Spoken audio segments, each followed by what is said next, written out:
The part of C.C. Capwell is now being played by Charles Bateman. I've practically stopped coming down here altogether. Hello, welcome back to Misha and Dianne Watch Santa Barbara. Hello. This is week 13, and the first episode of the week is episode 61. Original air date, October 22nd, 1984.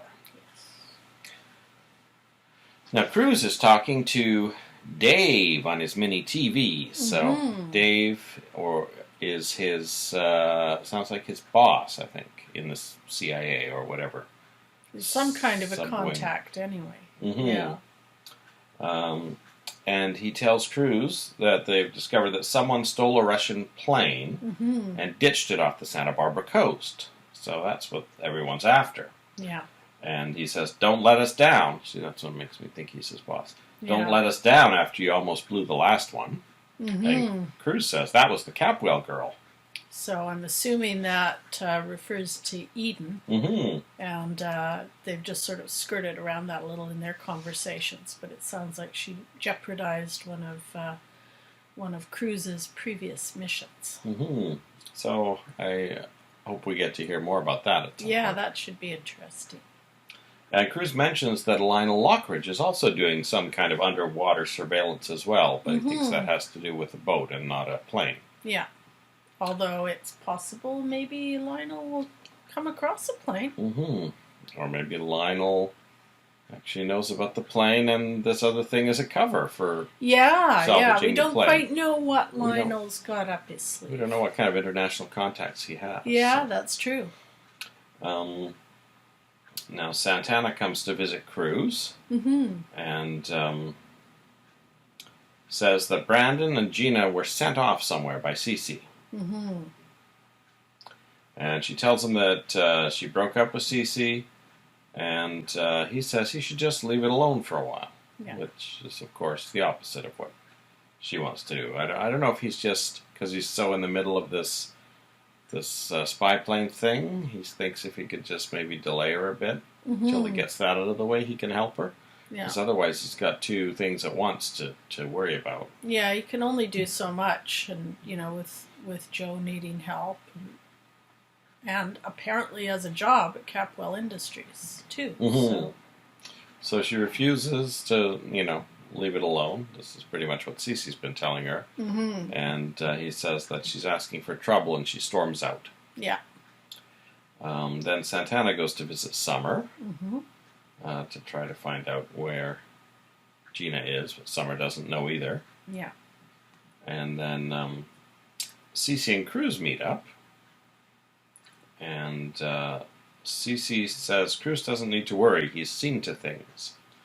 So Cece says that Santana found out that Brandon is her son, and Cruz says that she didn't hear from him. But Cece says that he sent them both away to keep them away from Santana, he specifically says, and also to keep them away from Stockman's creditors.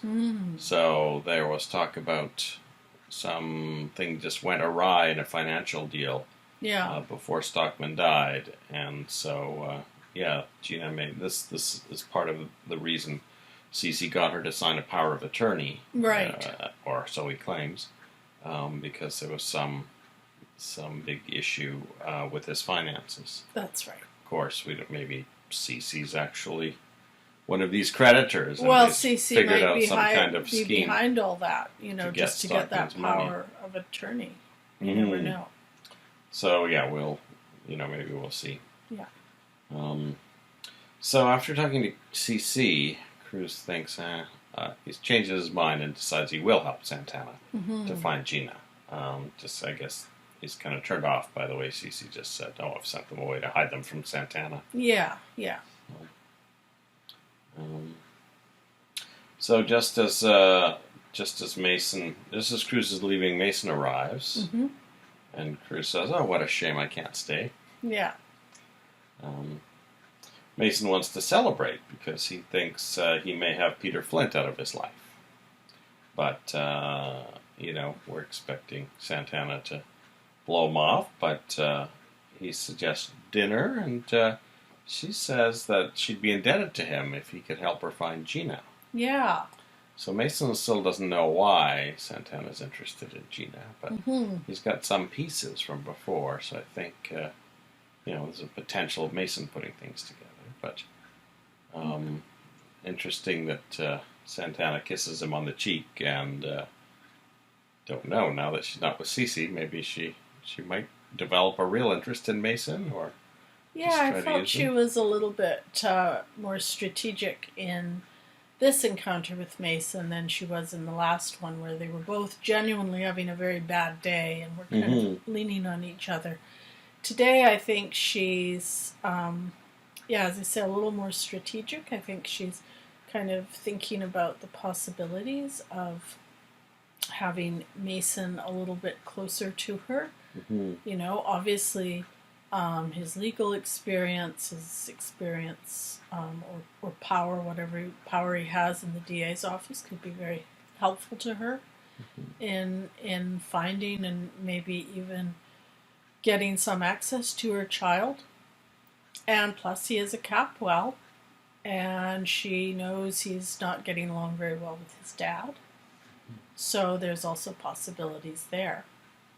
And maybe she is genuinely developing a bit of affection for him as well. I mean, she'd known him for years, and in the recent times when she was rebuking his advances, she was already planning to get with Cece. And I think there was no way she could even leave a glimmer of a hope for Mason, because that would mess everything up, or he'd get in the way. So we can't really know how Santana feels about Mason until we see, what she does next, I guess.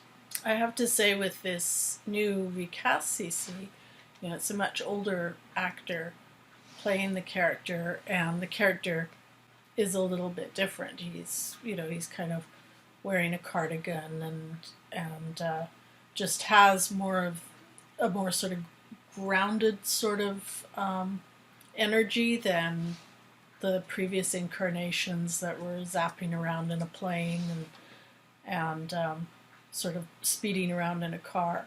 That's something we totally forgot to mention at the start, that Cece Capwell was recast in this episode. That's right. So it's a different actor, an older actor. Charles Bateman has got completely white hair, so even if he's not older, he immediately looks older than the previous Cece. Yes, that's right. And is, it's interesting how each actor kind of puts their own spin on the character, and this one seems more like an establishment figure to me. He's not wearing the slick aviator glasses, as I say. He's kind of wearing a cardigan. So to me, this new incarnation, the romance between Santana doesn't make as much sense as it did with the other two. It seems like that whole romance with Santana started and ended really with in the Paul Burke era. Yeah. So that's kind of a way to segregate that from. That's right. From Cece. So I guess we were trying to decide whether Paul Burke had actually played the role less than Andrew Laird. What's his name? Peter Mark Richmond. I think it's pretty close. I think you calculated it was one episode less or something like that. I can check that. Later. Yeah. So, so you had previously guessed that John Perkins would be the first person to leave, and then we kind of said, well, technically Sally left, but she wasn't really on the show. We didn't even know still don't she was know much back. about the actress who played the first incarnation. So it was Paul Burke who left. So we'll be doing a spotlight on Paul Burke this week. All right. Well, I did guess an older male actor. Just not the right one. So who's your guess for the next person to leave? Oh, well, I wonder if it could be a recast, I don't know, even Santana, I suppose, or it could be one of the Perkins, maybe. But it also seems to me like Summer doesn't have much to do, so I don't know. We'll see. The $5 is still on the line. It didn't really give you a definitive answer. I don't know. And actually, Paul Burke was last seen in Thursday's episode, so there was no CC in Friday's episode. So there was actually only about 2 days with the whole cast, with Brick, Amy, and Paul Burke still playing CC, during which that cast photo could have been taken that we talked about. Yeah. So that's pretty interesting. And the next cast photos I can find, I think, are Christmas-based. So I'll try and find a full cast photo of the Christmas, which is about 2 months away in Santa Barbara time. Yeah. So Cece tells Eden of Santana's plan to move the gazebo. So I think this gazebo thing is moving ahead. And I remember people hanging out in the gazebo. So I think it's going to be refurbished and I guess moved closer. They encounter the Lockridges at that barbed wire fence that Kelly cut herself on a few weeks ago. The Lockridges they brought Brick over because now he's a gardener too, I guess. He kind of does everything now, I think. Yeah, and they're trying to figure out what they can plant to completely block their view of the gazebo. And they say so to Eden and Cece. Lionel and Eden pretend never to have met and allow Cece to introduce them to each other. Yeah. Augusta doesn't seem to see anything. I mean, they play it really cool, so there's nothing suspicious at all there. They don't introduce Brick, but Eden is obviously kind of interested in his presence. I thought it was really fun to see another part of the property where the two houses come together. So we've already seen the alley between the two houses where Kelly was jogging that day and ran into Augusta. We've seen, I guess, one of the back parts where Kelly was riding her horse and saw Joe with Augusta. So now this is apparently another part of the Lockridge property that abuts with the Capwell property. And Lionel mentions, actually, that he thought that the feud between the families might be coming to an end. Yeah. Maybe he was thinking of, Ted and Lakin. But that's all changed now that he's stolen that land from them. That's right. Yeah.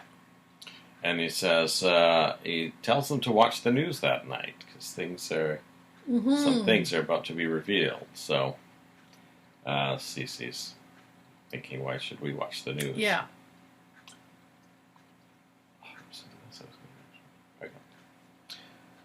So one thing I was going to ask a couple of days ago, but I didn't get around to it, was what are your thoughts on potential love interests for Brick? Oh, well, he and Amy seem to be quite interested in each other. So that's one they're sort of teasing already. But then again, Jade was kind of interested in him as well. So that's another potential. And someone was teasing Brick, was it Augusta? Teasing Brick about when he was watching the Perkins family. Oh, which one are you interested in? So. Now, as I say, Eden was kind of giving him an interesting look, I thought, during this scene. So that might be something down the road, I suppose. So those are my top 3 candidates right now. Now, this being a soap opera, no, this being a soap opera, if he hangs around long enough, they could, if you look at Days of Our Lives, they've all had relationships with each other. So, who knows? All right, I'll keep a watch on that. Yeah. So Brick and Amy end up having a picnic on a stump just near that part of the property. I think Augusta brings her in, or someone brings Amy to that spot where they're hanging out, and the rest leave, and Brick and Amy stay there. They're talking. She mentioned she's a photographer and a bookkeeper and something else, and Brick says that Minx mentioned she might be looking for a bookkeeper. So this might be a way to keep tying the Perkinses in with the other families, since the murder plot is really the only thing that kind of linked them. Yeah. So Eden then watches Lionel's interview on TV, and he's talking to an interviewer. They're out looks like out on the beach, talking about that he's going to dive the Amanda Lockridge and look for those lost paintings. The first thing she says, which is the first thing everyone thought of, is, after 100 years, won't the water have destroyed the paintings? Yeah, obviously. So, and Lionel says, well, from the imaging that we took of the ship, it looks like it's at an angle and there might be an air pocket. So this is a believable story. And that there's also indications that the paintings had been wrapped in wax. So, yeah, maybe the Lockridges will find some valuable paintings that can refurbish their fortune. Well, I mean, I guess that is a possibility. It seems quite far-fetched to me, and I really still have a feeling that Lionel has a little bit more up his sleeve than that. I don't know, and because even if that was all on the up and up, I would be interested to know why he views this as being such a threat to the Capwells. Well, he did say the captain's log might reveal that another important Santa Barbara family, whose names he won't mention, may have caused the sinking of the Amanda Lockridge. And of course, Cece's watching with Eden and says, you know, clearly he's talking about us. And then he also wonders why Lionel has started this dive now, of all times. Yeah. So, Lionel must have some another thing in his sights other than just the paintings. So, if you recall, Kelly was in the presidential suite, and Peter had grabbed the master key and his gun, and he bursts into the suite, bursts into the bedroom. Kelly's alone in the bed, sleeping. So not quite what we had predicted. We had predicted they'd both check out, had checked out. And Peter is ranting and raving and waving the gun around, looking in all the closets and everywhere, shouting, "Where is he? Where is he?" And she says, "There's no one here." And of course, he knows there was, because he heard Kelly talking to him. And he can't reveal anything that he knows without revealing the mirrors. So he keeps saying, "Oh, the staff reported hearing a man's voice in here. And the staff said there was a man in here with you." And Kelly really is 100%, I wouldn't say guilty, but she's, she was with Joe. Yeah. But she gets extremely upset with Peter and says, "This is the reason I don't want to be engaged to you," and gives back his ring. So she leverages this as a very believable excuse to just break off the engagement with Peter. So this actually worked out well. But because we know she was planning to do that. Anyway. Yeah, so this has really kind of made it very easy for her to do it and kind of make Peter think that he triggered it. And of course she can still pretend Joe's dead for a while. And Peter's still waving the gun around, and she finally tells him to put it away, and he shoves it in his pants. So Peter storms out, because obviously he knows there was a guy there. And then Kelly goes to the barn where Joe is, and tells him the whole thing, and says Peter's angry all the time, and that she's getting scared of him. And she also says it wouldn't be fair to stay with Sally, with the potential that someone could be trying to harm Kelly. So yeah, and I think this will come up a bit later, but she does actually look into some good options for Sally too. Yeah. So the next we see Sally then, and Kelly's in the shower, and Sally hears Kelly whistling happily, and when she comes out, she wonders why Kelly's so happy when Joe's just died. Kelly does not really give her the real answer, but she suggests to Sally, "Hey, remember that beach house we looked at a few months ago? Why don't you move there?" And this is a really hilarious suggestion. She's just moved in with Sally, and now she's suggesting Sally leave this place that she may have known and loved for years. Takes a certain amount of moxie. I mean, we know all of the reasons behind it, and we know why Kelly's so anxious to get her out, and that it's in many ways for Sally's own good, because her life might be in danger. But it is kind of interesting, and it's interesting that Kelly doesn't think of moving her and Joe to the beach house. Yeah, that's kind of weird. So Sally, being the shipper of Joe and Kelly that we remember from the first Sally, says, "Yeah, I'm ready to move there." She's like, "Whatever Kelly Capwell wants, I will do." So yeah, we did get a little sense though that this beach house is in a nicer area. Mm-hmm. So it's not like Kelly's going to pay for it though. So. Yeah, but it is, considered. I guess it's for Sally, it is a step up in terms of location. But yeah, whether it's as cheap as the place she's in is another matter. So Dominic is sitting in front of the mirror, growling about how much she hates Lionel Lockridge. Phone rings. Kelly wants a meeting. So they go and meet at the warehouse. And Kelly is a bit angry with Dominic. Yeah. Pretends Joe's still dead and says, if it weren't for you, Joe and I would have been happily married these last 5 years. Yeah. And Dominic says, I was guilty when he went to jail, and I'm doubly guilty now that he's dead. And Dominic agrees to come forward to the police to clear Joe's name posthumously. Yeah. So this is an interesting twist because, unless the police are fooled by the beard, they clearly will want to do some research into who this person is coming forward. Certainly Mason will. Yeah, and, this story that Dominic has created, I think would be quite easy to check. I mean, no one with the resources to really check it has checked it so far. I mean, I'm sure Joe did what he could to look into it, but someone who has access to all the records, who could, for example, check pilot's licenses to see if there is a Dominic with a pilot's license. Well, maybe when Dominic got the pilot's license, she set up a very elaborate backstory that checked out with them, and that may still be... It's possible. Might still check out. It is a pretty fake-looking outfit, though. Yeah, Cece was fooled. Santana possibly was fooled.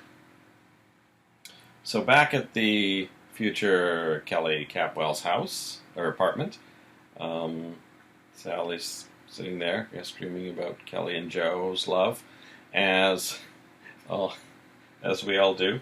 And Warren Lockridge calls, asking for Kelly. Mm-hmm. So I think he's probably trying to scope out when Kelly's not going to be home so he can break into there. And Sally hears the shower and assumes Kelly's taking a second shower. And so takes the message from Warren and hangs up just as the shower stops. And out of the shower comes Joe. Yeah, so now Sally's in on the secret. Sally knows Joe's love. And she promptly faints, like Mr. Bottoms with a camel. There's some very easily... It may be that she had a lot of dreams in high school of Joe Perkins coming out of her shower, so this may be half Joe is alive, half my dreams come true. So, by the way, Sally and I are starting a Joe and Kelly fan club. We're going to get matching tattoos. Joe and Kelly forever.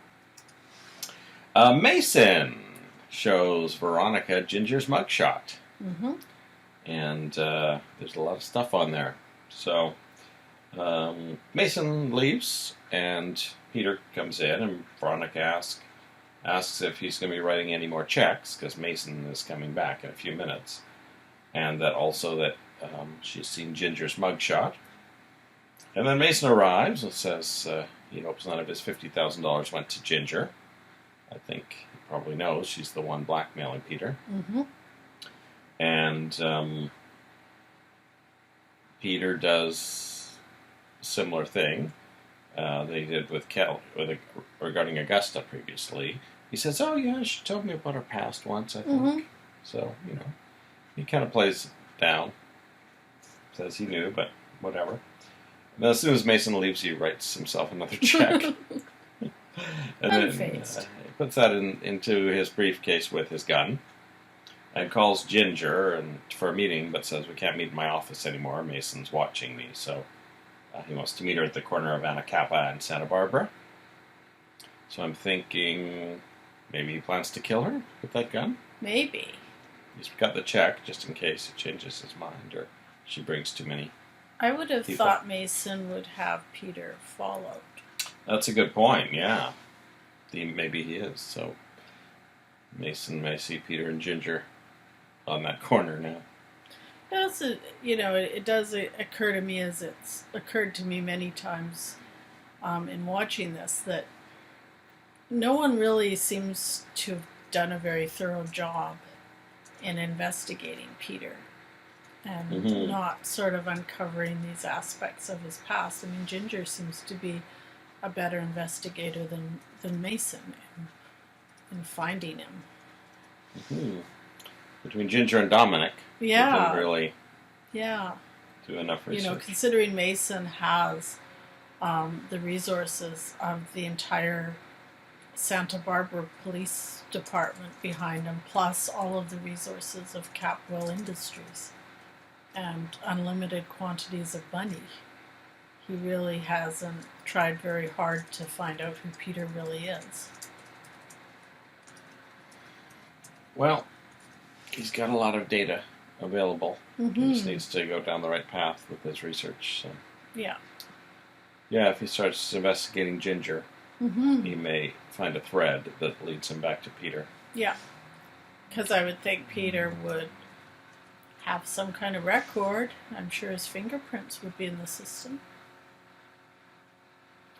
So that was about it for this episode. We've wrapped up another storyline, which is Kelly plus Peter, which probably started in 1979. Definitely giving back the ring, that ends it for both of them, I would think. Yeah.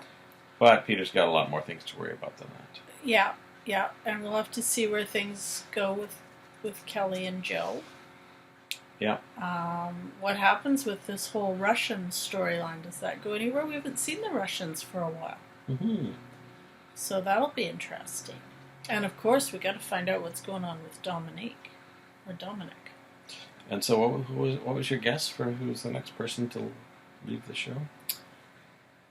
My guess. I'm going to say Summer, and that's based on the fact that we looked at that photo and you didn't remember who she was, so it makes me think that she's not around very long.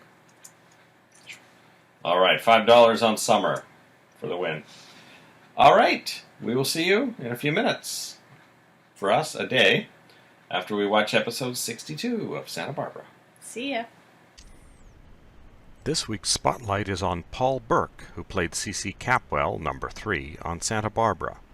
Paul Raymond Burke was born on July 21, 1926, in New Orleans, Louisiana, to Santa Maria Palermo and prizefighter and nightclub owner Martin Burke.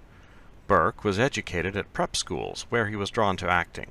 He moved to Hollywood in the 1940s, where he trained at the Pasadena Playhouse. Burke has been married to Peggy Pryor and Lynn Peters. His children include Paula, Paul, Dina, and a stepson, Carl. His granddaughter is Aliyah Shawkat, who plays Maybe Funke on Arrested Development. His early screen appearances include uncredited roles in several 1951 movies, and then a mix of TV and film throughout the 50s, 60s, 70s, and 80s, such as The Lone Ranger, Highway Patrol, Dragnet, The Adventures of Superman, Men into Space, Hawaiian Eye, Ironside, Macmillan and Wife, Charlie's Angels, Hawaii Five-0, The Love Boat, and Fantasy Island. His best-known role is Adam Flint on Naked City, which he played for 99 episodes from 1960 to 1963.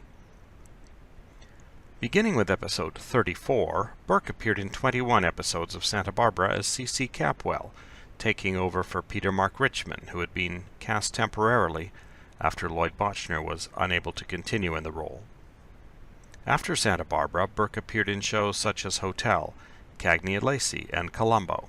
He is best known to 1980s audiences as the increasingly erratic Congressman, ex-Congressman Neil McVeigh, on Dynasty. Burke died on September 13, 2009, at the age of 83, in Palm Springs, California. Get out of my sight, you miserable has-been. Welcome back. Hello. We've watched episode 62 of Santa Barbara, originally aired October 23rd, 1984. Sally tells Joe that Warren is coming over. This is after she recovers from having fainted. Yes. She's very happy Joe's alive and tells him she's moving thanks to Kelly's suggestion. She says, now I know why she wanted this place all to herself. She's very happy with the idea that she can accommodate Joe and Kelly in any way. She doesn't really ask anything about moving dates or logistics or whether Joe's going to help her carry her sofa or anything like that. She's just over the moon by the whole thing. Yeah. About the whole thing. Cruz comes for a visit, and Joe tells him a bunch of stuff about the case, but also that the Russians rescued him. So this is really interesting to Cruz. Yeah. He describes a couple of the two Russians he met. So he mentions the names that he heard. So I don't know if Cruz doesn't let on as to whether or not he recognizes them, or even that he cares that much. He also describes, as best he can, some of the electronic equipment he's seen. So he makes it very clear to Cruz that there's something more going on. He tells him that they were pretending to be tourists, but he knew that there was something more going on than that. So it was more on the ball than he lets on. Yeah, exactly. And he says they think they know who robbed the Capwells and therefore have a prime suspect for the murder. Yeah. Meanwhile, in another warehouse, Peter pulls a gun on Ginger, but she was waiting for it, and her thug comes up behind him with his own gun raised. So A bigger gun for that attempt. Yeah. He says they might as well kill him because he has nothing left. She decides she would rather have the money than kill him. So he goes to work to write another check from the magic checkbook, but Mason pulls the pen from his hand and says, nope, that's it. You no longer have authority to write checks on this account, and if you don't account for every penny you took within the next 48 hours, you're going to go to jail. Kelly is with Dominic, and she mentions knowing that Dominic is a woman, when wondering why Dominic didn't come forward before. This freaks Dominic out, and Dominic says she's changed her mind about going to the police and runs out. And this is quite an amusing scene, actually, because not just in this scene, but when Kelly's talking about it later, there just seems to be this absolute shock and astonishment that Dominic is actually a woman. And who could have ever known this? And of course, anyone who's watched the show can pretty much tell right away. It's pretty obvious the beard is fake. You can see the glue all over it. So this is where we have to suspend our disbelief a little bit. The beach was more realistic than Dominic's beard. Yeah. So she goes home to tell Joe. It also tells Joe that Dominic's eyes look familiar to her. So what do you think that means? Well, I have come to believe fairly firmly that Sophia is the most probable candidate for Dominic. I suppose an outside chance might be the mysterious Pamela, who everyone is looking for. But it really seems to me that it is Sophia. So, especially given Sophia's acting background. So, if that's true, then the eyes would be very familiar to Kelly because they are her mother's eyes. So, the Taylor household is just a round robin of visitors today. John comes to visit and asks Joe to forgive him, and they hug. Yeah. Joe says, oh, you know what, you and Mom should get back together. Yeah. Then Joe tells Kelly not to give Warren his coin back because they're still going to need it for evidence. Warren comes over and he basically asks her for the coin back, says, oh yeah, it's from my collection, I was going to give it to someone. And Kelly just says, oh, sure, I can give it to you next time I'm back at the mansion, that's where I left it. It's in the safe. So Warren, doesn't play off being too agitated about it, just does come up with some reasons why he's anxious to get it back and worried that it's unattended, at the mansion because it's so valuable. Yeah. As soon as he leaves, Kelly tells Joe, well, Warren lied to me because I know he didn't have a coin collection from Lakin, and he pretended that was part of his collection. So I think they think they're onto something with Warren. And Warren's mannerisms, ever since the coin came into the story, have been kind of getting a little bit more anxious. You know, when we first met Warren, he was kind of this brash beach bum, wasn't taking life very seriously. And now every time we see him, he's either kind of a mean drunk, or he's kind of shifting around, looking very uncomfortable. Mm-hmm. We're setting things on fire. We're setting things on fire. So Peter visits next. He apologizes to Kelly Mm-hmm. and says, so should we be engaged again? No, I think you should find someone else. Yeah. So, And I think this is probably, I mean, there's probably many reasons he would very much like this relationship to continue. But I don't think the least of these reasons is the fact that he's now in this terrible position where Ginger's demanding money and Mason's going to prosecute him if he writes any more checks, and he has to pay back all the money. So, you know, the first place to look would be Kelly, but he has to make up with her first. Warren goes to tell Augusta that Kelly pretended she didn't have the coin. Mm-hmm. So he both knows. Kelly and Warren know that the other one was lying. Yeah. Augusta asks for Kelly's address so she can talk to her. So I'm visiting Augusta in a stocking cap, sneaking in there late at night, trying to steal the coin. I imagine Warren doing the same thing. Perhaps they'll run into each other. Yeah, that'll be funny. Amy has an interview with Minx over the bookkeeper job. Mm-hmm. Augusta introduces her to Warren, but he says he remembers her from the State Street restaurant. Mm-hmm. So that was the name of that place that we knew wasn't La Mesa. It was kind of a bar and restaurant. Now, I remember a place called the State Street Bistro from when I used to watch it, but I don't remember what it looked like. And that looks pretty much like a bar with one table. It's not very bistro unless it expands further into the back. Maybe they do a reno at some point. So maybe when we do see the State Street Bistro, it actually won't be the same place, but State Street being the main street that runs through Santa Barbara. But I have to say, poor Amy, she's got this job interview. She's been having some difficulty finding work, and here she is at this job interview, and she's getting a lot of grief all around, trying to even just get up to see Minx. You know, Augusta doesn't approve of her and is making catty comments. You know, Warren's being his twitchy self.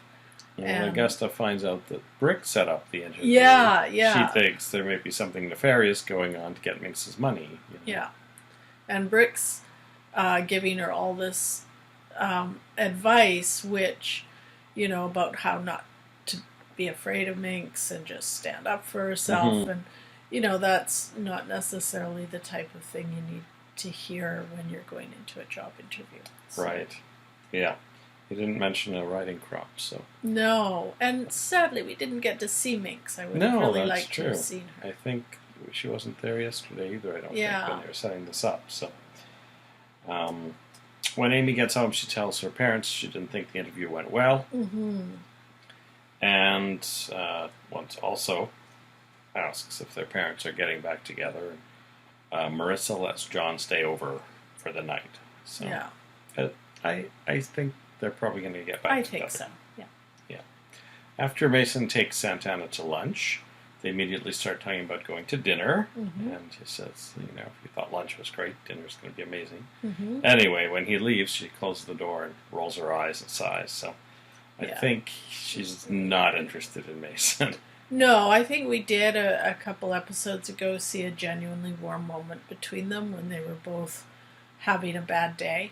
But I think that's past, and I think for Santana, her interest in Mason at this point is as a conduit to get to Brandon.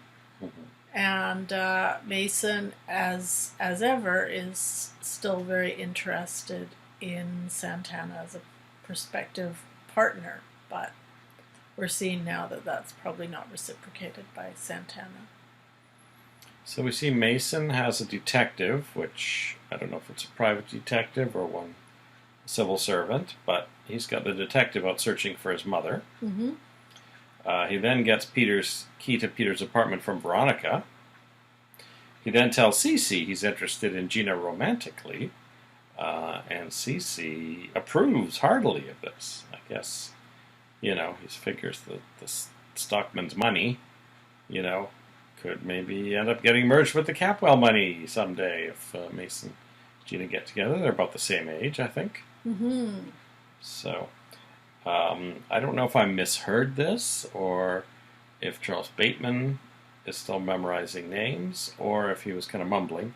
But it sounded like at one point he says, Gina's still recovering. Those hours when Brendan was missing were quite stressful, and she's still recovering from Stockton's death.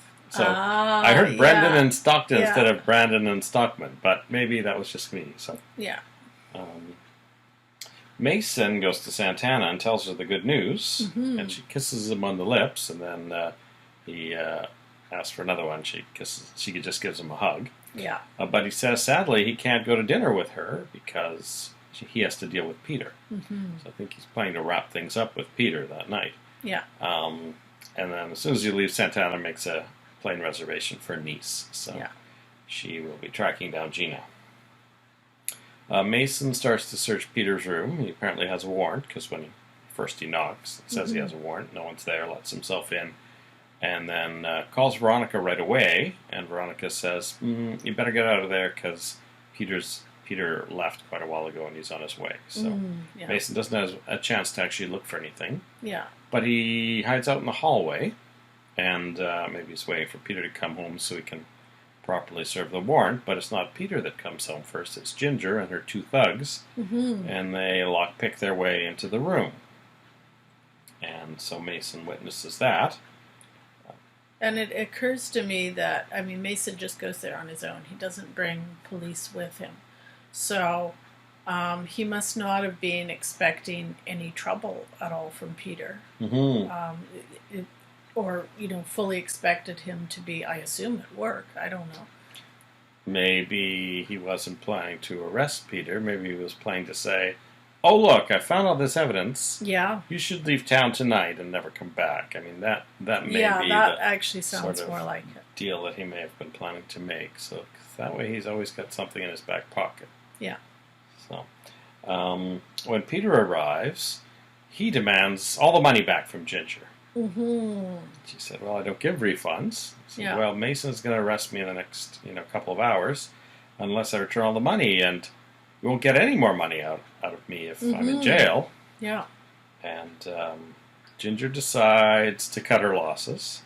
Peter ends up taking some messages from Veronica on the phone, so Ginger has some time to soliloquize a little bit and says, yeah, I think we've got all we can out of Peter, but I think maybe we can get some more money out of Kelly Capwell. Mm-hmm. And that is how they leave things. Yes. So Ginger has a plan to get the rest of her $250,000 that she needs or wants from Kelly somehow. So we don't know how she'll do this. One idea is that maybe, she could kidnap her and hold her at ransom maybe and try and extort the money from Cece. Cece, I would think, yeah. That would be one way. She did say maybe we'll even get more than $250,000. So, I think it seems like Cece would probably pay a lot more for Kelly. So yeah, that was the way that immediately comes to mind. I wouldn't think she would necessarily have anything to blackmail Kelly with. No, or even to trade information like the way Peter tried to do. Yeah, it does seem like the most reasonable assumption. So with Kelly and Joe switching apartments all over the place, hopefully Ginger won't find them. Maybe they'll end up kidnapping. Has she met Kelly? Oh, she knows who Kelly is, so they won't end up kidnapping Sally Taylor accidentally, unless she sends the thugs to do it and they grab the wrong person. Now, of course, a really easy way for her to get her money is just to find that coin of Warren's and take it to the nearest coin solve exchange. Yeah, all her problems. yeah, it would. She also mentioned at one point that she's not worried about all the stuff Mason knows because it's all history. Yeah, It's all she's paid for all those crimes, and she's actually been very careful and done nothing that anyone can pin on her since then. Yeah. So if she kidnaps Kelly, that would be definitely something. Yeah. And I don't think Mason would take too kindly to that. No. And I guess we will find out what her plan is when we watch episode 63 of Santa Barbara. See ya. Welcome back. Hello. We've watched episode 63 of Santa Barbara. Originally aired October 24th, 1984. A gift arrives for Eden. Kelly and Eden and Cece and Mason are having breakfast at what I call the wicker tables, although looking at them this week, they look like they might be wood carved to look like wicker, which will be even weirder. Because it occurred to me, wicker makes a lot of noise when you sit in it, and you wouldn't want that on the set of a TV show, so it might not actually be wicker. Kelly tells everyone she's called off her engagement to Peter. And then Cece was hoping that meant she was coming home, but she says no, she's not. Eden opens her gift, and it's a bunch of chocolates from Lionel. And she eats them and finds a model gazebo.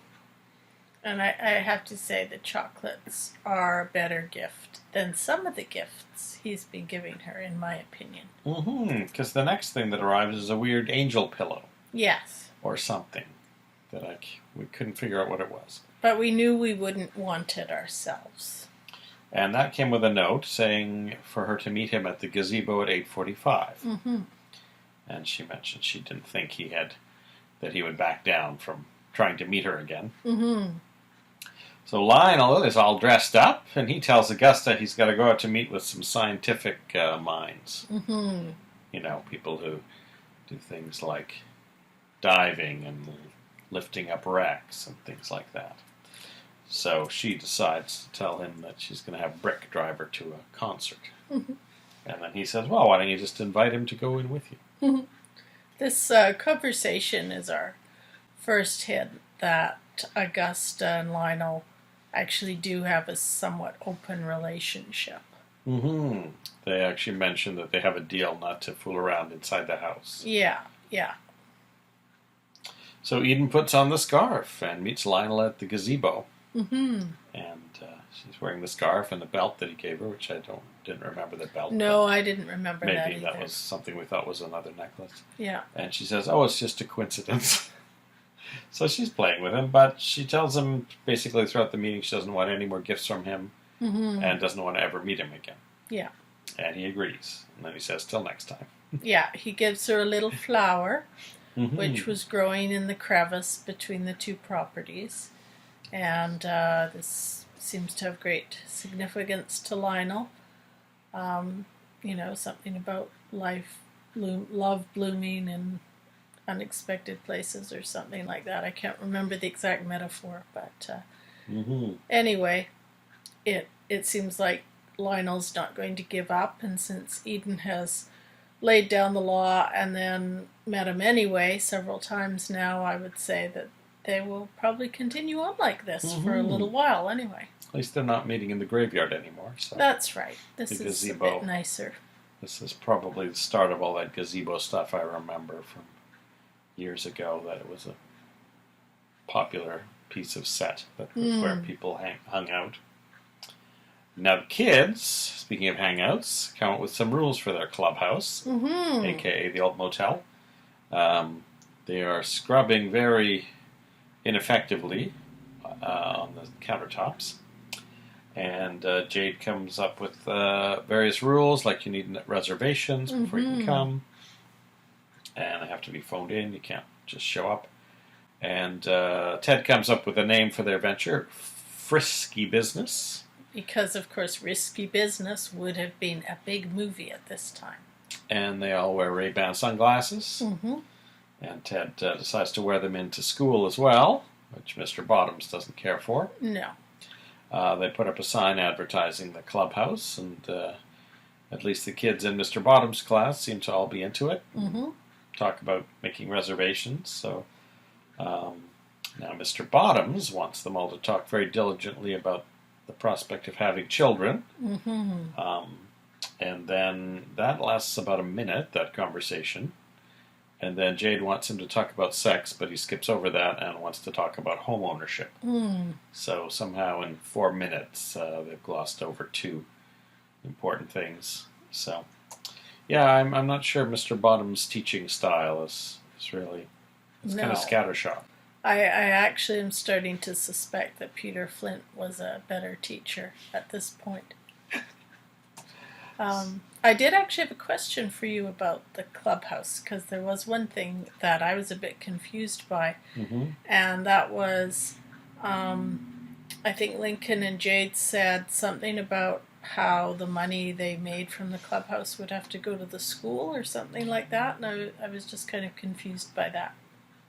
So they were charging $30 for the reservations, and then Lincoln wanted to donate the money back to the school, and Danny pointed out that he doesn't even go to their school. But I guess because it was supposed to take the place of the clubhouse that Mr. Bottoms shut down at the school, maybe they thought that's where the profit should go. I can't imagine them making any profit, considering they have the rent and all that stuff. Yeah. They'd be lucky just to break even. Yeah, well, yeah. If that. So... But the reservations start pouring in. They take some phone calls. And they also had talked earlier about disguising their voices when they took reservations, which they did. And someone comes to the door, and Danny does an impression of, I forgot who. Marlon Brando, Marlon Brando. In The Godfather. I guess there's a little slot in the door where the mail comes in, so he takes the guy's reservation through that. Don't know how long they plan to keep their identity secret, if they'll show up on the night, as if they were just other guests, and no one will know who's running it. Yeah, it'll be kind of interesting to see how they manage this. Yeah, it's kind of like Veronica Lodge's speakeasy I know. on I Riverdale. was thinking about that. Although... You just watched Riverdale, and I think they've got it a bit more together on Riverdale. Yeah, Veronica's clubhouse, frankly, is a bit more fun and risque than this one on Santa Barbara. Promises. Yeah, exactly. Ted and Lake can talk about getting closer. So that could happen. Yeah. Maybe in the November sweeps, now that we're not getting a wedding. Yeah. Ginger comes to Peter with a brilliant plan. She's going to kidnap Kelly Capwell and get $1 million out of Cece. And Peter can have half the money. All he has to do is invite Kelly over that night and then pretend to put up a good fight when they come in to kidnap her. Peter is not interested in doing that. So he's, seems like he's a good guy, more or less. Peter tells Cece that Kelly told him that she called off the engagement. And Peter offers to leave his job if that's what Cece wants, but Cece actually says he can keep it if that's what he wants. So I think Peter played that well. Yeah. But then Cece talks about, do you think you can get back together with Kelly? And he says, well, I'll be trying. So Cece's very happy that he's trying. Likes a man who's, what did he say? Determined or something. Yeah.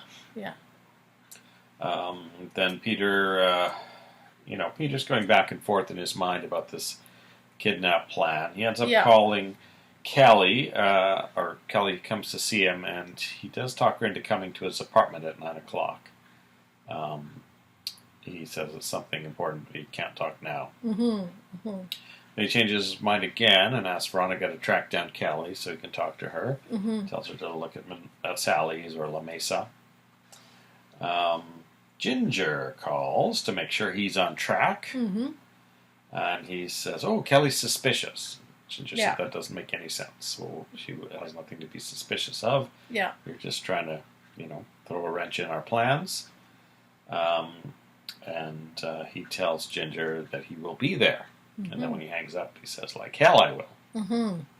But I think Ginger already knows he's not to be relied on by this point. Yes. Now Lionel is watching Eden through a telescope. Eden's at the gazebo, so that's creepy. Warren mentions that a pack of wild coyotes has been spotted. Now, you probably didn't care when he said that, but I think this is something important. It might be. It does seem like I a have sort of random thing to say. memory of something. Warren wants to help with the dive, but Lionel doesn't want him. So this, Warren says this is like my kind of thing, because we've seen him with scuba gear, and he knows he's a lifeguard. So this makes me suspicious about exactly how things are going to go. Yeah. Summer tells Lionel, she comes over, I guess is already jealous. Summer tells Lionel how great his lecture went over. Yeah. The 6 people that were there. She doesn't say that, but that's all they had there. And mentions that the next lecturer is Richard Peel. And he's a painter, one of the world's leading authorities on the subject of old masters. And Lionel says after himself, of course. So Lionel appears to have some rivalry or something with Richard Peel. Yes. And Summer then gives Warren his coin back, which Kelly gave her. She leaves, and Warren immediately realizes that Kelly switched coins. It's got the wrong serial number on it. It's an S instead of a D series. I think it was the reverse. Yeah. And then Warren says it's all Lionel's fault, and rushes out of the room. And the guest says, "What's Lionel's fault?" And Lionel at least indicates that he doesn't know. So it's possible that he really doesn't know what Warren is talking about, or that he's just covering. I don't know. It looked sincere to me, but I assume it has something to do with the stuff that was pawned. Yeah. Now, if it was Sophia's, I'm wondering if it was something that Lionel gave Sophia and Warren. Maybe something that he'd inscribed, and Warren took it so that the families wouldn't find out about Lionel and Sophia. And because he did say he kind of took the coins as a cover or something, But it was interesting to me in this scene. I mean, we know that Warren is not actually a collector of fine coins. I mean, that's already been established, and he certainly doesn't have his dad's interest in history and anthropology and that kind of thing. But he obviously has investigated the coins he took enough to know that he, almost immediately after Summer left, that he had been given the wrong coin, and that the coin he stole had a much greater value than the one that Kelly had switched in its place. Now, I have a suspicion about Richard Peel being the guy that Lionel phoned a couple days ago and says it's time. Maybe so my thought that he is a counterfeiter that's going to fake all these paintings for Lionel. Maybe. I think that... Because he is an old masters expert. Well, he's also a painter who charges $50,000 for one of his paintings. Yeah, and that's the era of painting that Lionel claims was lost on the Amanda Lockridge. So, I mean, I assume the paintings may actually be there, but maybe Lionel's thinking just in case any of them are damaged, he can quickly whip up some fakes and no one would know the difference since the real ones are destroyed. So we'll see. That would explain why he wouldn't want Warren along on the dive, because he wouldn't want anyone to witness exactly what shape the paintings are in. That's right. So it'll be interesting to see when this dive is going to happen as we head into the end of October. It must be getting colder in Santa Barbara, too. Yeah, even California has a bit of a winter. Next thing you know, Warren bursts into the museum and demands that Summer tell him where she got this fake coin. Not really a fake coin, but the switched coin. Now, this is crazy to me because he knows it was Kelly who switched it. Yeah. Instead of just leaving Summer out of the loop of this and reducing the amount of crazy that he shows to her, he just goes full on attacking her. So, And she's already, when she came over to the Lockridges to give Warren this coin, it was as she tells him to make a clean break. She's basically had it with him. She's fed up with his obsession over these coins, and she wants it over. She doesn't want a relationship at all with him anymore. So him stomping into the museum and getting all mad about it being the wrong coin, it just reinforces to her that he's got something to hide. Reminds her. Yeah, it seems to be a very just dangerous thing that he's done by focusing on that. We are seeing his reckless nature in this, though. Yeah. So that'll probably undo him. I mean, it's probably something bad's going to happen, I assume. Summer tells Kelly that Warren thinks the coin is the most important thing in the world, as opposed to her. So then Kelly asks her to tell Warren that she tried to get the coin but couldn't. But Summer's had enough of this back and forth stuff. She doesn't want to be in the middle play at all. So. Ginger phones Kelly for another fitting at 8:30. Sally comes in. Sally was at the store getting boxes for her move. So Joe and Kelly even aren't even helping her get the stuff. They're basically forcing her out of her apartment. And then she's like, after work, she has to stop at the grocery store and get some boxes for her things. Yeah. Yeah. And she seems perfectly cheerful about all this. But, yeah, she's really being a bit of a doormat. She tells Kelly that Veronica called, that Peter wanted to talk to her. But she says the dressmaker needs to see her first. So Peter finally reaches Kelly while she's having her dress hemmed again. But, of course, we know Ginger is the dressmaker. And so Peter says, yeah, maybe we can meet next week. I don't need to meet you now. Thinking that's going to save Kelly. But, of course, Ginger is there hemming her dress. So I suspect Kelly's on the verge of being kidnapped. Yeah, and I think for Ginger, really, Peter pulling out of the scheme has just helped her get rid of a weak link, and now she doesn't have to share the money. So yeah, that's true. It's probably all good for her. I think she's just going to cut ties with Peter, because he's more of a hindrance now, I think. Yeah. Unless he meets another rich girl next year and she comes back for more. But well, we don't know. I mean, obviously the story's going to play out, but at this point, we don't really know what Peter's planning to do about the fact that he still has to pay back all this money, or Mason's going to prosecute him. So, I don't know. I mean, we're busy concentrating on this plot line with Ginger and the prospective kidnapping, but I would be interested to know what else Peter's thinking about right now, because he's running out of time to pay back this money. I don't think he spied on any other people in the Capwell presidential suite that he could blackmail in the next day or so. No. I mean, other than asking Cece to borrow some money, which probably wouldn't go over too well, I can't imagine where he could get some money. So I guess we will find out pretty soon when we watch episode 64 of Santa Barbara. Bye. Bye. Welcome back. Hello. We've watched episode 64 of Santa Barbara. Original air date October 25th, 1984. Wow. Santana checks into the hotel in Nice and manages to get a room across the hall from Gina and Brandon. Props her door open so she can hear when they come out.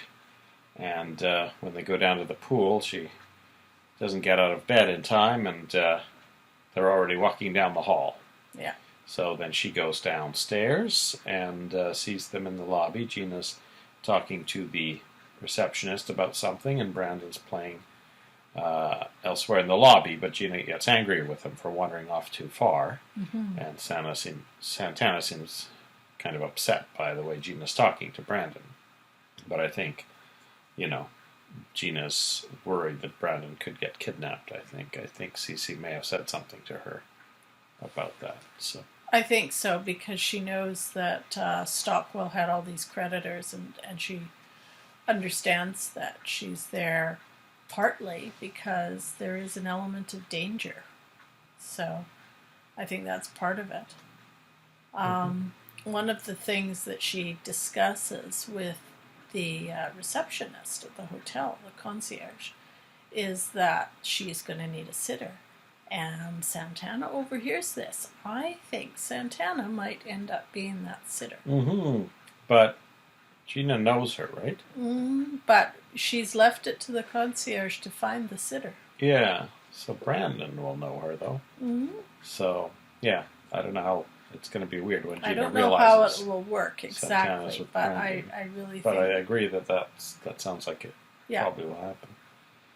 Peter is referring to himself in the second person as Antonio, and he says his last name is Fiorno, which was what I said the first time Ginger called him Antonio. I said to Diane, I thought, the name Antonio Fiorno just popped into my head, but then I couldn't remember if that was from Santa Barbara or from one of Remington Steele's aliases. So I guess it was. And I'm sure we'll hear more about that name and any attached criminal record at some point down the line. Yeah, that's true. Ginger's men burst in to Kelly's dress fitting. Pretty much the same as what they were planning to do with Peter as the witness, but this time it's Ginger as the witness. Yeah. They put a blindfold over Kelly, and then once Ginger knows Kelly can't see her, she pulls a needle out of her sewing kit and knocks Kelly out very quickly with whatever's in there. Yeah. And they tie her up and shove her in a closet. Yeah. Then the tall guy, Rip, apparently, hijacks Peter, who's on his way to the airport. He pops up in the back of Peter's car, and Peter thought he was home free. And he's laughing because he thinks he's thwarted Ginger by telling Kelly not to meet him. So Rip takes him to Ginger. I'm still not sure what that place is where they were. We're still trying to figure that out. I mean, it must be Ginger's place in some way, but you wouldn't think she'd want to have her name associated with it. I think she must think that Mason will immediately suspect her if she claims to have witnessed this kidnapping. But Ginger wants to show off Kelly to Peter. And so, of course, he's very worried now for Kelly. And he says, don't be, just go home and wait for, the Capwells to call you to be the go-between, and you can be the hero. And all you have to do is play dumb. And I think we were getting a little bit of amusement out of Peter, because before he ends up being hauled in by Ginger, he's on the run, and he packs up his office. He's trying to find a flight out of Santa Barbara, which, as we know, is actually quite a challenging thing. But he's packing up his office, and he's doing what so many of us do when we leave a job. He's taking a few extra pens with him, and he takes a stapler, pen holder, and some empty file folders and a hanging file thing. He's just shoving random things off the desk in to fill this box up that he's got. So, he should have grabbed that checkbook, I guess. So then Joe tells Cruz that they're zeroing in on Warren for the killer. And he says he wants Cruz to protect Kelly because he's sort of stuck there at Sally's. And Kelly's almost 2 hours late, so they're getting a bit worried about her. Cruz calls her around to La Mesa and other places and can't find her. And then Sally comes home and says, oh, she went to see her dressmaker. Then Joe has a flashback to meeting Ginger, and Ginger, of course, had the dress in her hand when she first came in and mentioned to Antonio about the fitting. And Joe, I guess, puts two and two together that that's Kelly's dressmaker. So they're trying to get Sally to remember the address. She can only remember the street, which is one of the longest streets in Santa Barbara. Yeah. But Joe gets Sally to call Mason. So Mason does hear Joe in the background, sort of prompting her with things, but doesn't recognize Joe's voice. And as Sally is describing the dressmaker, Mason realizes it's Ginger too. Yeah. And so he gets a call then from Ginger, disguising her voice a little bit. Yeah. Saying, oh, I need to speak to C.C. Capwell. Mason says he's not here, but I can take a message. And she says, oh, Kelly's fine, but she won't be unless I get $1 million in 24 hours. Yeah. So Mason seems horrified by this thing. And actually, I think we were also both thinking during this about poor Sally, who, she let Kelly stay with her. Mm-hmm. She's being forced to now move out of her own apartment into somewhere else that Kelly's picked out for her.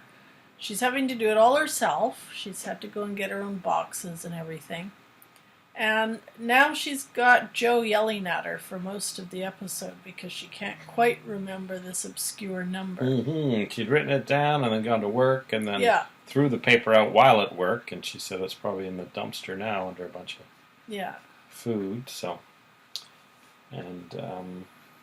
we just saw Mason on Supernatural today as Jack the Ripper. Yeah. So that was fun.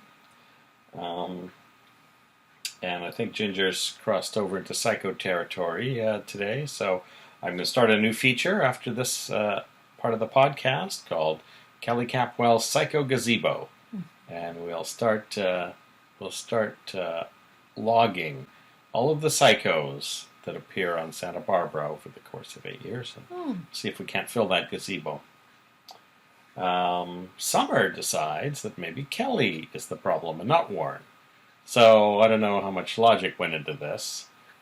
She just seems a little bit put off by Kelly's attempt to get her to lie to Warren. But I guess she decides she likes Warren, and she's kind of justifying, I think, let's just side with Warren and see how things go. I have to say, I was actually sort of surprised to see Summer coming back to Warren after going on and on last episode about how she wanted a definitive break from him. And you're right. Her logic in this did seem a little suspect to me, especially since Warren was continuing to be his sort of aggressive, shifty, half-drunken self in this episode. He didn't really as well. dial it back quite enough, in my opinion, after she sort of forgave him. She says something like, oh, I can see you're a good person. And I'm like, where did you get that during any conversation we've seen you having with Warren? She's deluding herself because she's interested in Warren. So she says he can trust her. I think she's pretty sure something dodgy's going on. Yeah. Obviously, she thinks Warren is doing something dodgy, but I think she wants him to confide in her. So he thinks that she's too close to the Capwells, so he's not going to... and then he tries changing the subject. But Cruz walks in partway through this and starts listening to them. So I think he's hoping to overhear something. Warren tries to change the subject to talking about the museum. And then Summer's trying to push him on back to the other topic and says, oh, weren't you friends with Channing? So Warren concedes that he was and then tries to get the subject back off that. So maybe that's enough, that one little thing, for Cruz to delve in to the mystery of the coins. Yeah, that's what I thought, that we didn't hear him say much, really. I mean, there weren't any big reveals in that conversation, but there was just enough, I think, to pique Cruise's interest, where he was talking about his relationship with Channing and so forth. Now, I assume Cruise knows that Kelly and the gang have the diary of Channing, so maybe Cruise will ask her to search it for references to Warren. Yeah, well, remember, Joe brought all the things that he had taken from Channing's room to Cruise's houseboat, and they were going through them together, and that's when Cruise saw Dominic. So he is aware of those materials. Yeah, so I think he is inching closer to, stealing the gold coin is a far cry from murdering Channing, so we've got a long way to go there. The kids count their money after a successful evening at the clubhouse/motel.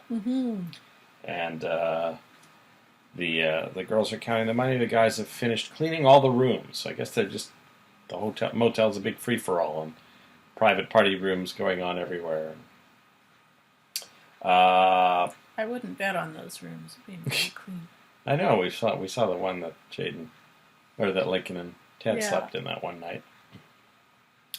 So there's some suspicious noises coming from the air conditioning at one point. So the guys goes to check it out, and during that point, Jade goes to borrow Lincoln's lipstick and discovers her birth control pills in her purse, and this excites Jade greatly.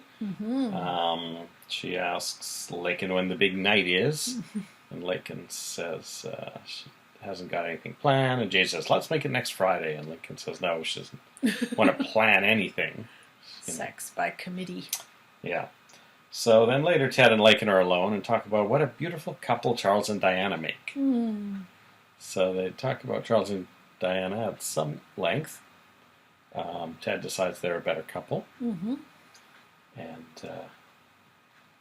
then they talk about going somewhere to be alone. So I wonder if that noise in the air conditioner will turn out to be anything, if there's someone maybe hiding in the hotel. Maybe it's wild coyotes. Or maybe it's Mason's mom or someone like that. Maybe someone's installed a two-way mirror in the motel. Maybe that's it. And that is kind of a low-key story point to end on, but that's just how my summary went. So I was going to try to end on the excitement of the kidnapping, but Cruise was jumping all around town, and there was no way to have Cruise and then Warren and then Kelly and then Cruise again without it being a circle. And one thing that we did notice several times during the episode was the amount of music that was playing at the State Street restaurants. We heard Running with the Night. Yep. Pepsi Feels So Right, isn't that the next line? And then later we heard All Night Long, Lionel Richie. And then later on, after the boys come back from searching the hotel for the mystery sounds, they decide it's a ghost, and then we hear the theme from Ghostbusters. So that's probably the reason some of these episodes tend to get yanked off the internet so often, that I grab them whenever I can. Yeah, we're getting a really nice taste of early 80s pop culture. Yeah, not just with the fashions, which are very 80s, but also with the music and the various references. This week's spotlight will be on Paul Burke, of course, who left over the weekend, I guess. So we will be back after 65 Friday episode. We've gone through another week of Santa Barbara. We'll see you then. See ya.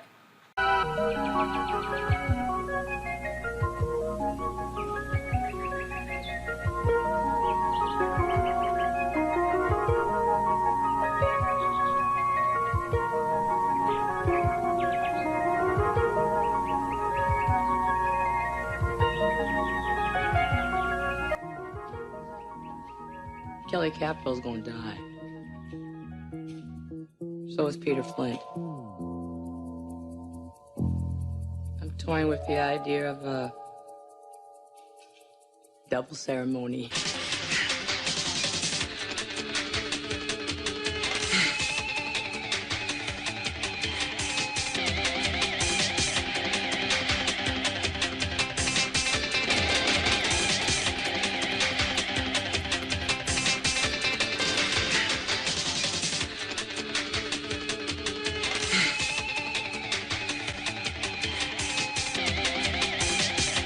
Kelly Capwell's Psycho Gazebo welcomes Ginger Jones.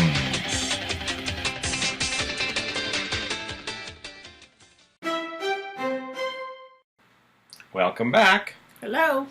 We watched episode 65 of Santa Barbara. Mm-hmm. Originally aired October 26, 1984. In Nice, Santana pretends to run into Gina in the lobby of the hotel. They make some small talk, and when Gina's told the babysitter will be late, Santana says, "Oh, you need a babysitter? I can watch Brandon. I've just bought this new dominoes game." So Gina agrees. No, I'm not sure quite how Santana knew that Brandon likes dominoes.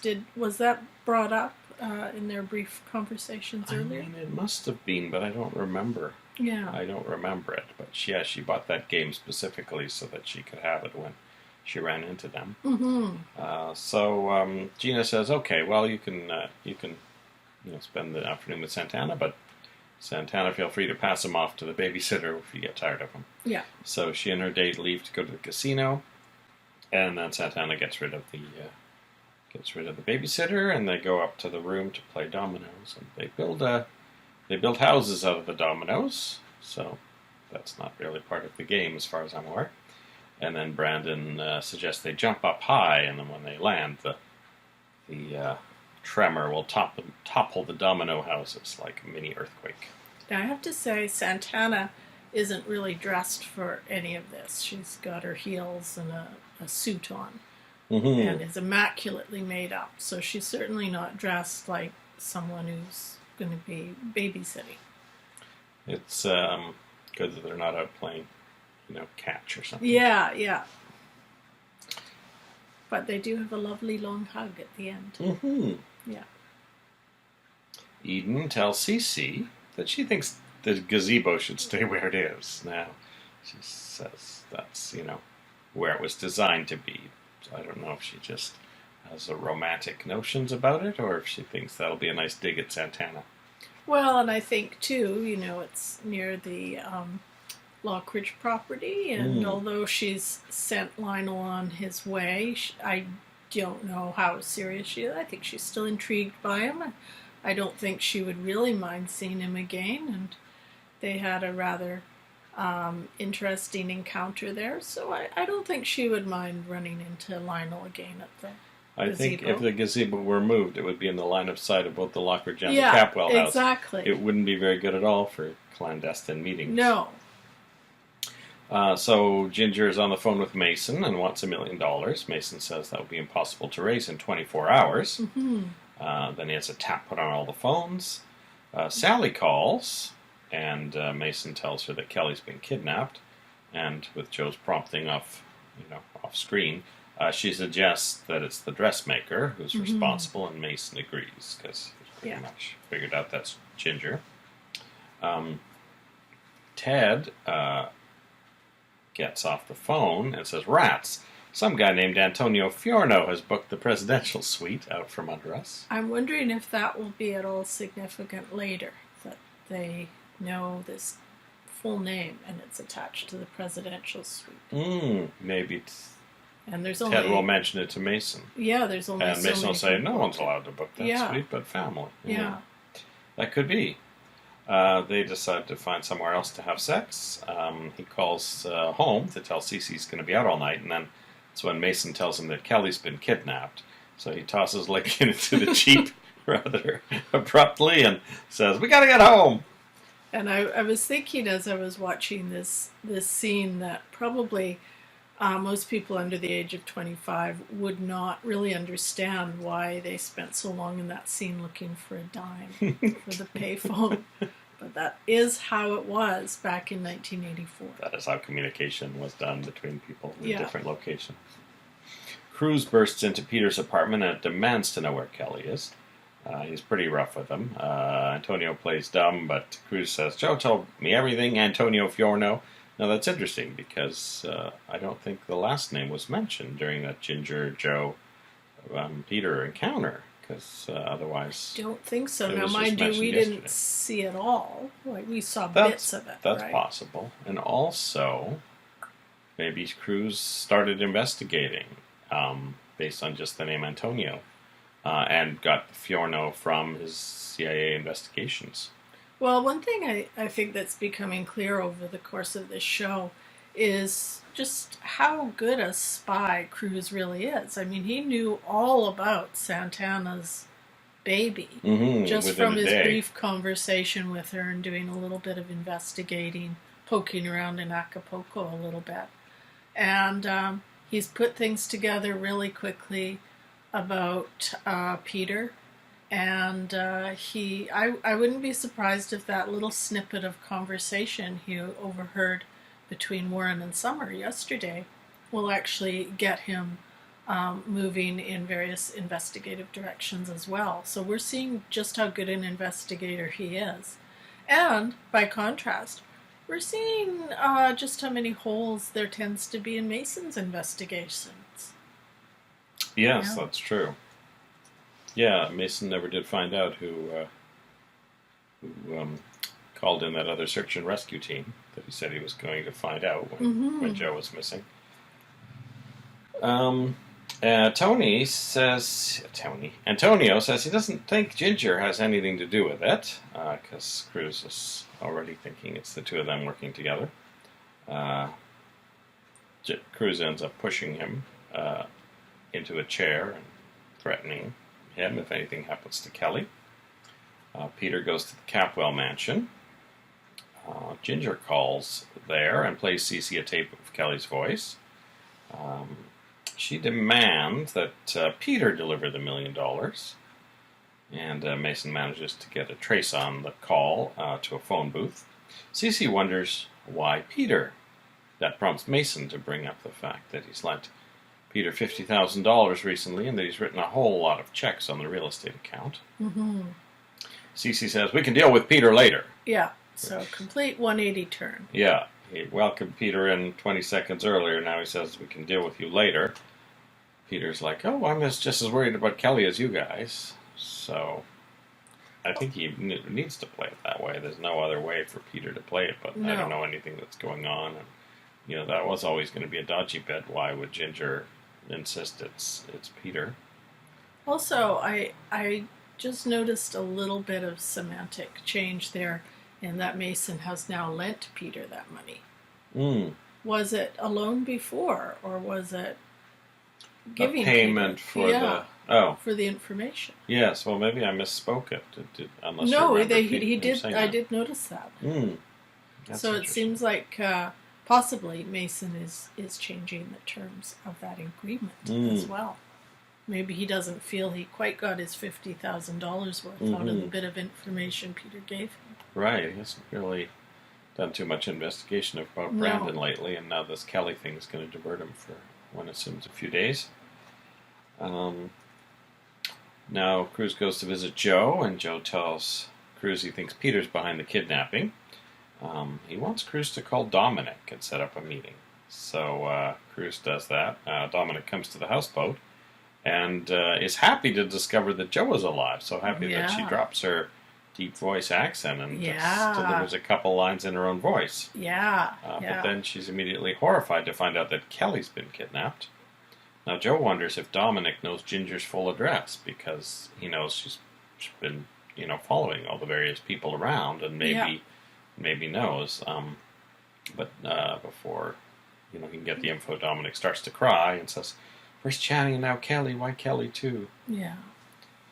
So I really think this strengthens the case for Dominic being Sophia.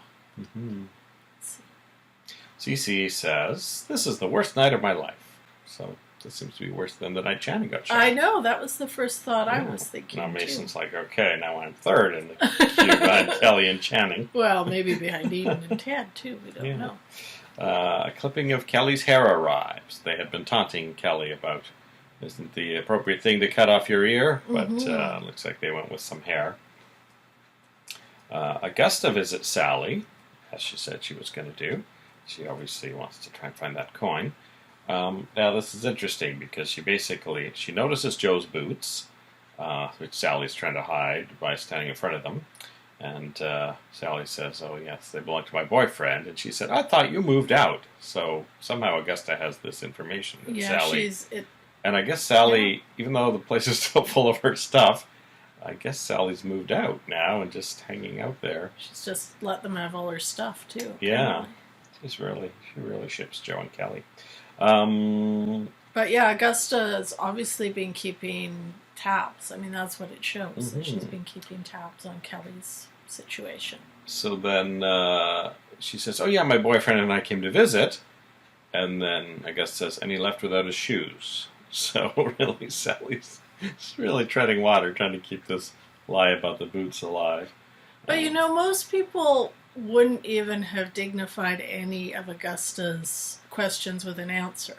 Because it's like, this is my house. I can do whatever I want. I can have whoever I want. Who are you? Go away. Sitting here. No one with any kind of self-esteem would answer any of Augusta's questions, as far as I'm concerned. Then Augusta's thinking, yeah, they're probably a new lover of Kelly's. That's what Augusta says. So it's interesting that her mind is kind of approaching this the same way as Peter's, in that Kelly must have a new love interest. It shows that they are very firmly convinced that Joe is dead. It doesn't even occur to them that Joe could possibly be alive. Augusta tells Brick, she's confirmed with him that his mother was in the circus, and Brick was like, "Well, why wouldn't it be? I told you that." So he finds it sad that Augusta assumes people are lying when they talk to her. Brick is doing a bookkeeping test for Minx, and Augusta's keeping him from completing his timed task. Lakin and Ted arrive to just drop off Lakin, but also let them know Kelly's been kidnapped. Brick returns to say he's passed his test, so we don't actually see Minx in this episode. Augusta says she thinks Minx is playing a game with them all, and that Brick is the pawn. Then she mentions to Kelly there's a man staying at Kelly's place. And to Lakin, yeah. And Lakin suggests it's probably Peter, but Augusta says, "Oh no, that's over with." And then Lakin, as she has before, gets really annoyed with all this gossip. And she says she doesn't care if Kelly has 50 boyfriends. Which kind of throws off Augusta for a second. Now Rip is saying it's getting annoying to have to deal with Kelly, and Ginger says that Kelly Capwell is going to die. And so is Peter Flint. I'm thinking of toying with the idea of having a double ceremony. Yeah. So that's what we have to look forward to as soon as, I guess, Ginger gets the money. She's going to do away with both of them. So that's her plan, anyway. We've got some an exciting week ahead of us. Just some thoughts about that exchange between Augusta and Brick. That does indicate to me that Minx really didn't want to hire Amy for the bookkeeping job, or at least she's looking at other options. If she's got Brick practicing bookkeeping himself. I know, I was thinking, she's clearly got him fast-tracked to take over Lionel's job. Well, she's chopping his way up the ladder. And that was the other thing. I think perhaps Augusta is very much misreading this if she thinks that Brick is the pawn. I think that Minx is setting Brick up to be the knight. Yeah. And I don't know how long it'll be before the family finds out what's really going on there. And I would really like to know more about Brick's connections with the Lockridges. That there is a reason, which he doesn't know himself. No one knows except Minx at this point, that he was identified as the person to do this. So I want to find out more about that. Do you have any guesses? I feel like he might be some kind of distant relative. Or maybe a descendant of some figure in Minx's past. Seems reasonable. Should offer a $5 reward for your guesses on that. Put $1,000 down. Guess what Brick's secret is. Hey, it's daylight savings time this weekend in Santa Barbara World, 1984.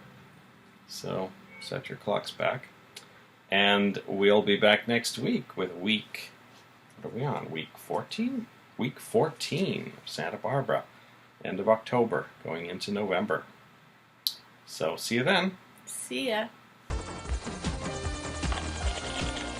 Attention, please! This is C.C. Capwell! I want you all to set your clocks back 1 hour this weekend. I repeat! 1 hour.